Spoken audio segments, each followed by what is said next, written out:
Bismillahirrahmanirrahim. Assalamu alaikum warahmatullahi wabarakatuh. Dear students, in this lesson, inshallah, we'll discuss some short questions of chapter number 15 from 10th physics as per according to the short syllabus. Let's come on to the review questions on a page number 136. Here is we have to discuss some few questions just like 15.1, 15.2, 15.3, 15.5, 7 and 9 इस related कुछ information आपके साथ share कर लूँगा और इनके answer जो हैं स्टूडेंट्स वो आपको बता दूँगा। अगर आपके लिए स्टूडेंट किसी नोट्स से याद करना आसान हो या आपने पहले किसी शॉर्ट क्वेश्चन को या लॉन्ग क्वेश्चन को किसी प्रीवियस नोट्स के अंदर से आपने ऑलरेडी याद कर रखा है तो आपको फिर अपने आंसर को चेंज करने की ज़रूरत नहीं है, फिर आप उसी के अकॉर्डिंग याद करें, कहीं ऐसा ना हो कि आप कंफ्यूज भी हो जाइएगा।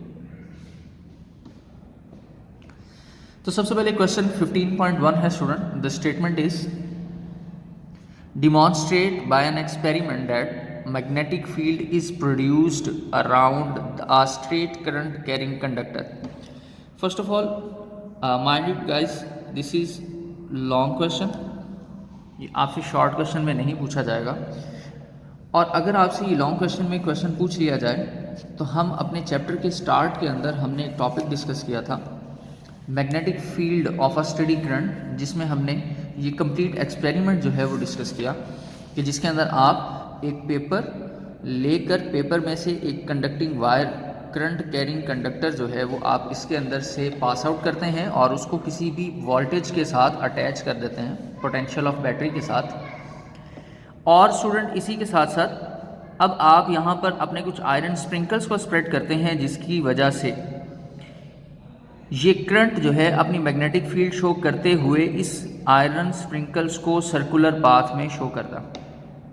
तो ये इसका कंप्लीट एक्सपेरिमेंट है जो आप अपने इस फर्स्ट क्वेश्चन के आंसर में लिखते हैं और ये नेक्स्ट पेज के स्टार्टिंग तक रहता है as it is. Secondly student, अगर हम अपने सेकंड शॉर्ट क्वेश्चन पे चलें तो लिखा है state and explain the rule by which the direction of the lines of force of the magnetic field around a current carrying conductor can be determined. अब यहाँ पर स्टूडेंट हम लोगों ने कोई ऐसा रूल बताना है जो हमने ऑलरेडी डिस्कस किया हो और जिसके अंदर हमने स्टूडेंट्स क्या डिस्कस किया होगा, हमने ऐसी कोई चीज़ पढ़ी हो कि जिसके ज़रिए हम ये बता सकें कि अगर हमारे पास किसी भी कंडक्टर के अंदर से करंट जो है वो पास आउट हो रहा हो तो करंट की डायरेक्शन क्या होगी और उसके अंदर बनने वाली मैग्नेटिक फील्ड की डायरेक्शन क्या होगी। तो इससे रिलेटेड स्टूडेंट हमने जो शॉर्ट क्वेश्चन पढ़ा था वो था एक्चुअली राइट हैंड रूल। तो राइट हैंड रूल भी स्टूडेंट आपको आपके पेज नंबर 120 पर यहाँ स्टार्ट में आपको एक ब्लू कलर के कॉलम में मिल जाता है ब्लॉक के अंदर, right hand rule. So this is the rule that we use to find out the direction of magnetic field and direction of current in case of a linear or a straight current carrying conductor. But in case of solenoid we use this right hand rule. तो ये दो हमारे पास right hand rule हैं जिनके ज़रिए से हम magnetic field lines को और करंट की डायरेक्शन को फाइंड आउट कर सकते हैं। क्वेश्चन नंबर 3 स्टूडेंट अगर हम शिफ्ट करें तो क्वेश्चन नंबर 3 की स्टेटमेंट है you are given an unmarked magnetised steel bar and bar magnet, its north and south ends are marked N and S respectively, state how would you determine the polarity at each end of the unmarked bar. आपके पास student यहाँ पर explain ये किया जा रहा है कि अगर आपको एक अनमार्क्ड बार ऑफ मैग्नेट जो है वो दी जाए, ठीक है, और साथ ही साथ एंड अ बार मैग्नेट और एक प्रॉपर बार मैग्नेट दिया जाए जिस पर नॉर्थ और south pole N and S के रिस्पेक्टिवली मेंशन हो ऑलरेडी,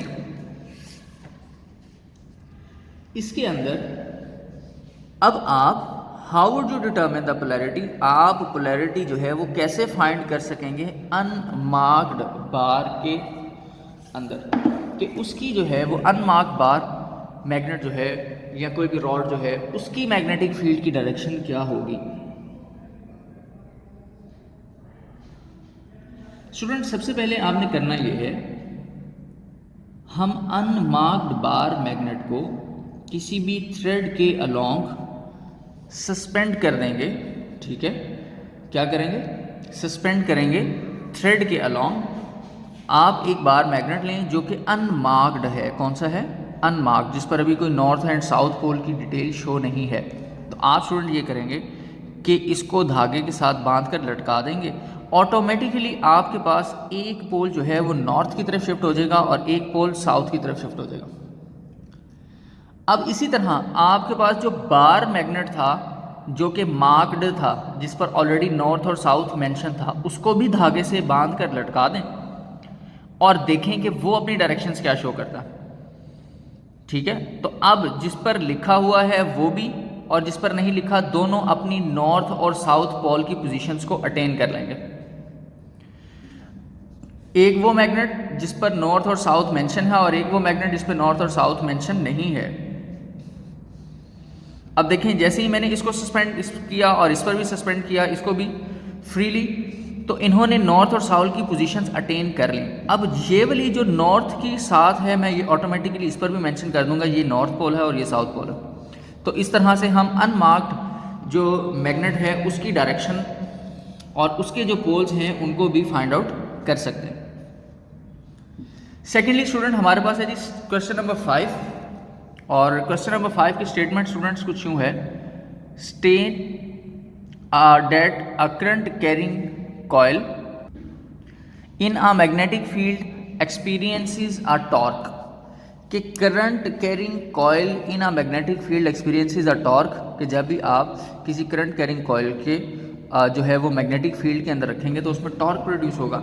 स्टूडेंट ये हमने टॉपिक पढ़े शॉर्ट सिलेबस के अकॉर्डिंग नहीं है, अदरवाइज फिर भी आप इस पॉइंट ऑफ व्यू को याद रखिएगा कि फॉर एग्जाम्पल इस तरह से आप इस एग्जाम्पल को भी डिस्कस कर सकते हैं, इस एग्जाम्पल को भी डिस्कस कर सकते हैं कि जब आप मैग्नेटिक फील्ड लाइंस के दरमियान करंट कैरिंग कंडक्टर प्लेस करवाते हैं या करंट कैरिंग कॉयल प्लेस करवा देते हैं, तो बेटे इस एक्सपीरियंस की वजह से क्या होगा कि दो फील्ड लाइंस आपस में कंबाइन हो जाएंगी।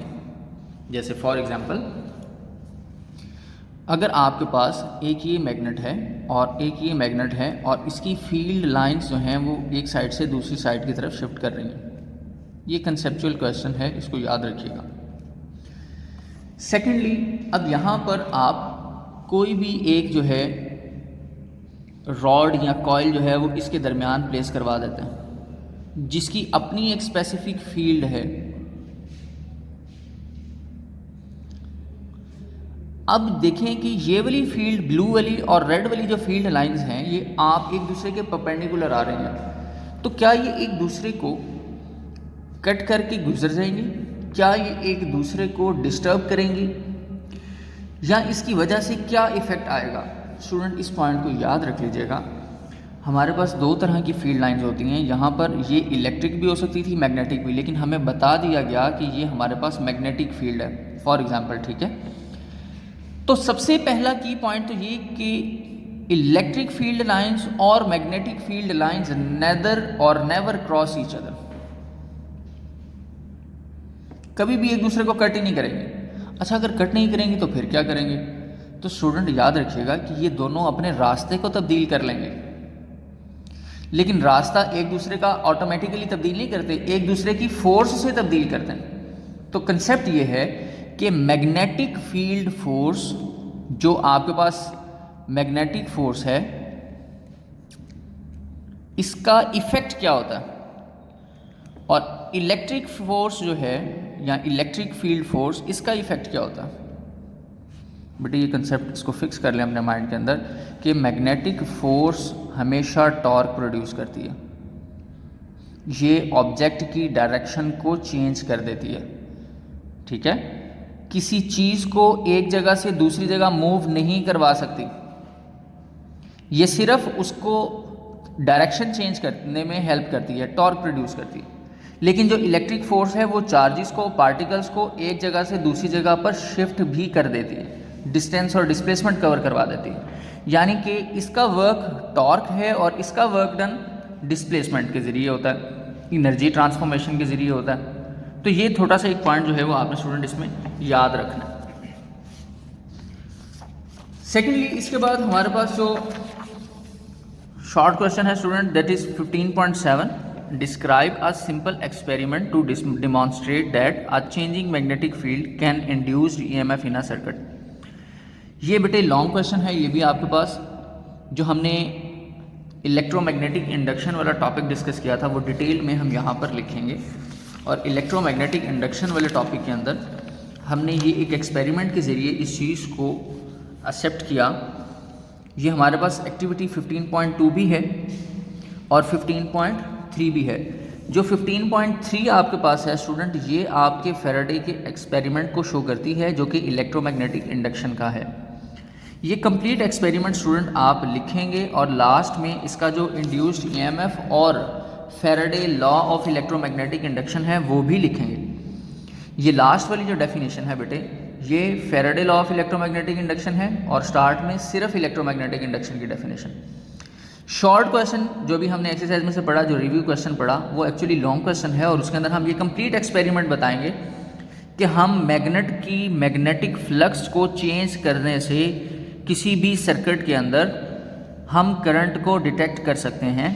और जब हम नॉर्थ पोल को इनवर्ड साइड पर मूव करवाएं तो मैग्नेटिक फील्ड और फ्लक्स के चेंज होने से जो करंट प्रोड्यूस होता है वो पॉजिटिव होगा।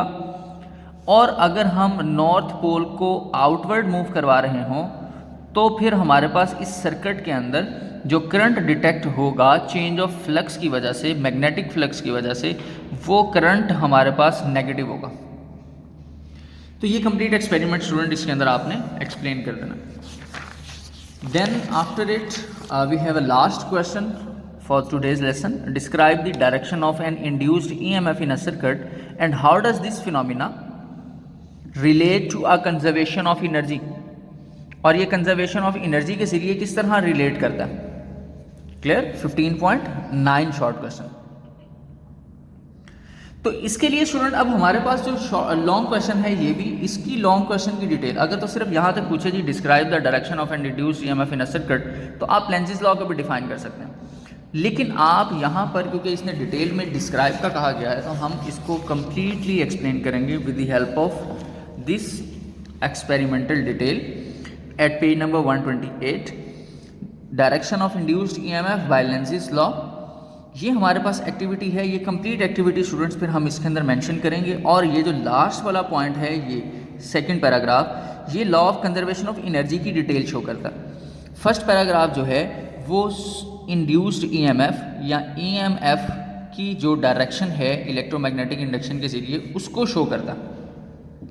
तो बेटे ये कंप्लीट आपके पास लॉन्ग क्वेश्चन होगा जो प्रॉपर हेडिंग्स के साथ आप लोगों ने मेंशन करना है और याद भी कर लेना। नेक्स्ट लेक्चर में बेटे इंशाल्लाह हम अपने न्यूमेरिकल प्रॉब्लम्स को डिस्कस करेंगे। नेक्स्ट लेक्चर तक के लिए इजाज़त दें। अल्लाह हाफिज़।